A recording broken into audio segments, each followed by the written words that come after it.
ಖಾಲಿ ದೋಸೆ ತಿನ್ನೋದ್ರೊಳಗಡೆ ಫುಲ್ಲಾಗಿದೆ ಹೊಟ್ಟೆ. ಒಂದು ಸತ್ಯ, ಒಳ್ಳೆತನಕ್ಕೆ, ಒಳ್ಳೆ ನಡವಳಿಕೆಗೆ, ನಿಷ್ಕಲ್ಮಶವಾದ ಭಾವನೆಗಳಿಗೆ ಭಗವಂತ ಕಾಪಾಡ್ತಾನೆ ಅನ್ನೋದಕ್ಕೆ ನನಗೆ ನಮ್ಮ ಪಕ್ಷ, ವಿಶೇಷವಾಗಿ ರಾಷ್ಟ್ರದ ಪ್ರಧಾನಿಗಳು, ರಾಷ್ಟ್ರದ ಗೃಹ ಸಚಿವರು, ನಮ್ಮೆಲ್ಲರ ನೆಚ್ಚಿನ ಅಮಿತ್ ಶಾ ಅವರು, BL ಸಂತೋಷ್ ಅವರು ಮತ್ತು ಎಲ್ಲರೂ ಕೂಡ ಸೇರಿ ನನಗೆ ಜವಾಬ್ದಾರಿಯನ್ನು ಕೊಟ್ಟಿದ್ದಾರೆ. ಒಂದು ಕಡೆ ರೈಲ್ವೆ, ಮತ್ತೊಂದು ಕಡೆ ಜಲಶಕ್ತಿ.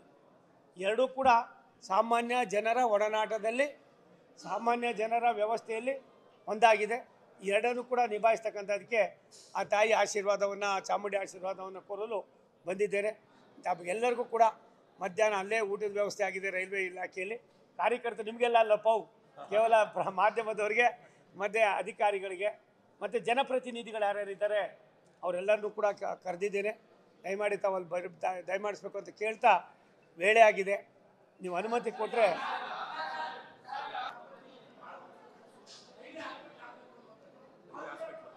ಸರ್. ರೈಲ್ವೆ ಹಾಸ್ಪಿಟಲ್ ಮೈಸೂರು, ಒಂದು ರೈಲ್ವೆ ಆಸ್ಪತ್ರೆ, ರೈಲ್ವೆದು ಆಗ ಮೆಡಿಕಲ್ ಕಾಲೇಜ್ ಕೊಡೋರು. ಖರ್ಗೆ ಅವರು ರೈಲ್ವೆ ಮಿನಿಸ್ಟರ್ ಇದ್ದಾಗ 5 ಕಡೆ ಅನೌನ್ಸ್ ಮಾಡಿದ್ರು.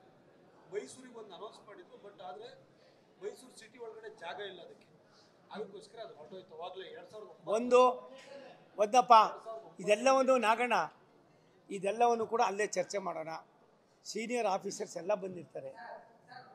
ಅದು ಒಂದು ನಿಮಿಷ, ಈ ವಂದೇ ಭಾರತ್ ಇಲಾಖೆ ಇದೆಲ್ಲವನ್ನು ಕೂಡ ಮುಕ್ತವಾಗಿ ನಿಮ್ಮ ಜೊತೆಯಲ್ಲಿ 1 ಗಂಟೆ ಇರ್ತೀನಿ. ರೈಲ್ವೆ ಇಲಾಖೆಯನ್ನು ಹೊರತುಪಡಿಸಿ ರೈಲ್ವೆ ಇಲಾಖೆ ಇದನ್ನು ಅಲ್ಲೇ ದಯವಿಟ್ಟು ಕ್ಷಮಿಸಿ, ಅಲ್ಲೇ ಕೇಳೋಣ. ಬೇರೆ ಯಾವ್ದಾದ್ರು ಇದ್ರೆ ಕೇಳಿ.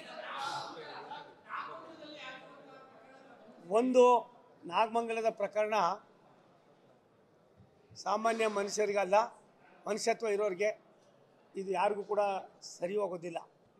ಈ ದೇಶಕ್ಕೆ ಸ್ವತಂತ್ರ ತಂದುಕೊಟ್ಟಾಗ ಬಾಲಗಂಗಾಧರನಾಥ ತಿಲಕ್ರವರು ನಮ್ಮ ಅಧಿದೇವತೆ, ಆರಾಧ್ಯ ದೈವ ವಿನಾಯಕನನ್ನು ಎಲ್ಲ ಜಾತಿ ಎಲ್ಲ ವರ್ಗದವರು ಪೂಜೆ ಮಾಡ್ತಾರೆ.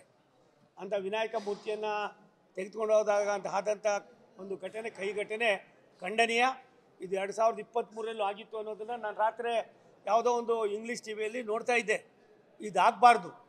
ಈ ದೇಶ ಎಲ್ಲೋ ಒಂದು ಕಡೆ ಸತ್ಸಂಪ್ರದಾಯವನ್ನು, ಹಿಂದುತ್ವವನ್ನು, ದೇಶ ನಡೆದು ಬಂದ ದಾರಿಯನ್ನು ಮುಂದಿನ ಪೀಳಿಗೆಗೆ ಪರಿಚಯಿಸ್ತಕ್ಕಂಥದ್ದಕ್ಕೆ ಇಂಥ ಉತ್ಸವಗಳನ್ನು ಮಾಡ್ತಕ್ಕಂಥದ್ದು ನಮ್ಮ ಕರ್ತವ್ಯ. ನಾವು ಆ ಕೆಲಸವನ್ನು ಮಾಡ್ತಾ ಇರುವಾಗ ತಿಳಿಗೇಡು ಮಾಡಿರ್ತಕ್ಕಂಥದ್ದಕ್ಕೆ ಈಗಾಗಲೇ ರಾಜ್ಯದ ಮುಖ್ಯಮಂತ್ರಿಗಳು ಹೇಳಿದ್ದಾರೆ. ನಾವು ಕೂಡ ಅದಕ್ಕೆ ಎಚ್ಚರಿಕೆಯನ್ನು ಕೂಡ ಕೊಟ್ಟಿದ್ದೇವೆ.